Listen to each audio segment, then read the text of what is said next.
You're watching Cartell TV. I'm Jenny. Subscribe to the channel. The biggest and, shall I say, baddest SUV from Hyundai is here, and it took its sweet time. Hyundai are renowned and well established in Australia.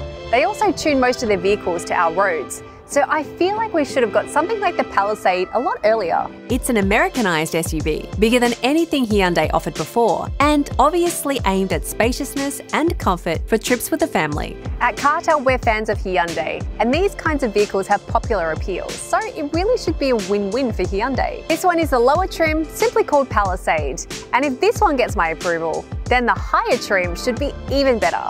Let's check it out. Oh, and another thing before we get into the details. The Palisade is expensive. You need over 60 grand for the entry-level version, but it is packed with features. What this means is that the Palisade is going to be out of reach for some buyers. It also means that it's really edging into a luxury class. That is a brave move from Hyundai. As far as looks goes, it's big, bold, and brave.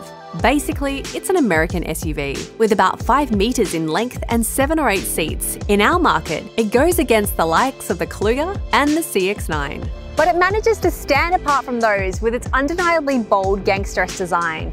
It reminds me of the Cadillac Escalade, which for our Aussie viewers, you tend to see in a lot of rap and hip-hop videos. The grille is a winner, pretty big, but well measured against the rest of the front and pleasingly shaped. The headlights are a strangely effective combination of thin horizontal and upright design, the former being the actual headlights and the latter LED DRLs. The plethora of features at the front is toned down a little bit by the more subtle front bumper. The side and rear are obviously aimed at practicality and spaciousness rather than form, but the muscular American theme is still present. The roofline is flat rather than sloped, which maximizes headroom and cargo space without making the vehicle bigger. There are 2 things I love about this bonnet. The first one being that it's simple and elegant, despite it being huge, obviously. The second reason I love the bonnet is the fact that you can actually see most of it from the driving position. This is not something that's common in modern vehicles, and I do miss that. Well, I don't miss it in the Palisade, obviously.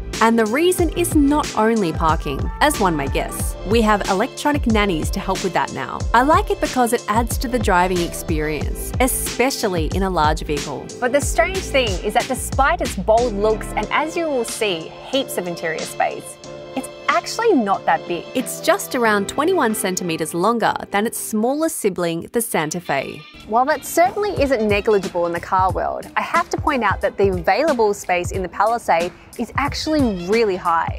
And we'll get to that soon. Let's have a look under the bonnet first. This one is a 4-pot diesel with 147 kilowatts and 440 newton meters, the latter from 1750 to 2750 revs. The petrol option is a bit cheaper, and it is a Lambda 2 3.8 V6 with a 217 kilowatts and 355 newton meters. It has direct injection, but it's naturally aspirated, so you have to rev it harder to feel the push. Diesels are all-wheel drive, and petrol versions are front-wheel drive. Both are paired with an in-house 8-speed automatic. Officially, the diesel consumes 7.3 litres per 100 kilometres, and the petrol 10.7. We drove only the diesel version, and after a week of mostly relaxed driving, we averaged about 8 litres. And for a vehicle this size, that's actually pretty decent. Speaking of driving, let's give it a run. I've got the diesel here, and although I haven't tried the petrol, I feel like I'd be pretty happy with this one, especially due to that low-end torque.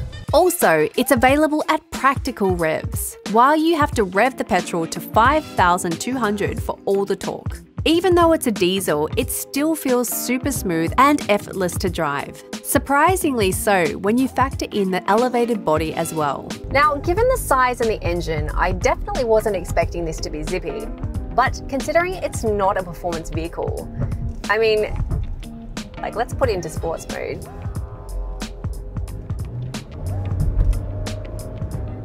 That's pretty zippy. I'd call that zippy. It definitely exceeded my expectations. Hauling around large families or patrolling the neighbourhood streets in cool fashion. So for those conditions and hauling the family around, and those long domestic road trips that we're no doubt going to be taking a lot more of, for the distant future, this car, not only the gearbox and the engine are perfect, but the comfort level, I mean, I definitely wouldn't dread several hours in this thing. In fact, I would rather enjoy it, especially compared to the BT50 I just reviewed.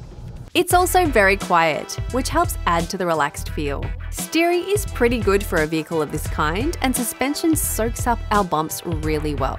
The entry-level version is packed with luxury features that include loads of safety tech. This nice big 10.25-inch screen with sat-nav and Apple CarPlay and Android Auto, 3-zone climate, leather seats, and more. The Highlander, which is the higher of the two trims, funny that, packs even more luxury, adding things like heated and vented seats for the front and back, sunroof, suede headliner, and even the leather gets an upgrade to the wonderfully plush Nappa. Understandably, the higher trim is better, but what you get in both of them is the interior layout and spaciousness. The space up front is ample despite the massive center console. The horizontal dash is very elegant, and the slightly angled control section of the central console looks great. Now, I am a fan of gear levers, but I have to say the button setup, it's very user-friendly, and it does allow for a lot more room for storage underneath. The 12.3-inch instrument cluster is stunning, and we're pretty used to those, having reviewed similar setups in several Genesis vehicles lately. You get 8 seats as standard, but you can also opt for 7 if you want captain chairs in the second row. If you do that and you often carry more stuff in the boot, do bear in mind you will probably need to fold the third row, leaving you with 4 seats. So if you need to drive 5 people, the 8-seat layout is probably a better choice. There's a mode where you can turn off the back speakers only if you've got people sleeping in the back. And there's also this driver talk system where you can testing, send your voice to the back to, I don't know, invite people for lunch. The passengers in the far back can make snack stop demands though, or you can tell off your naughty kids in the back if it's one way. The driver talk system, a microphone that sends sound to the far back. If your kids are asleep in the back, there's quiet mode that turns off the speakers so you can enjoy the music without waking them up. So how much space do you actually get in the third row? Well, we did also get through some testing with our basketballer guinea pigs. So enjoy this little gangster montage we put together.